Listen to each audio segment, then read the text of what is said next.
ঈদের দিনে গলায় মাংস আটকে প্রাণ গেল পঞ্চম শ্রেণীর ছাত্রীর। পৃথক জেলায় একইভাবে মৃত্যু হলো এক কিশোরের। পরিবারের সবার সঙ্গে বসে ঈদের আনন্দ নিয়ে দুপুরের খাবার খাওয়ার সময় এই হৃদয় বিদারক ঘটনা ঘটে বলে জানা গেছে।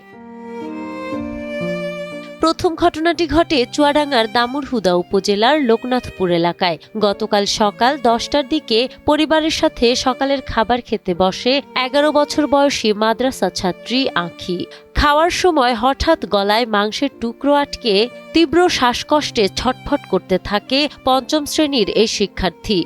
দ্রুত তাকে দামুড়হুদা উপজেলার স্বাস্থ্য কমপ্লেক্সে নিয়ে যাওয়া হলে কর্তব্যরত চিকিৎসক ডক্টর মোস্তাফিজুর রহমান আঁখিকে মৃত ঘোষণা করেন।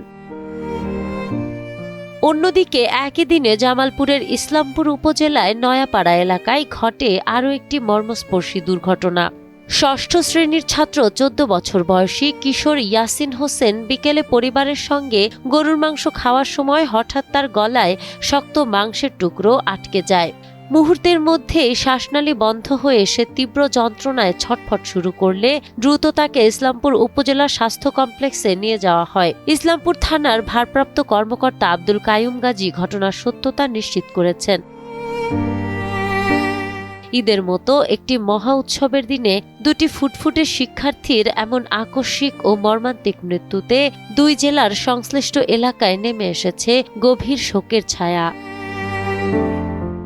নাহার বৃষ্টি, টাইমস টুডে।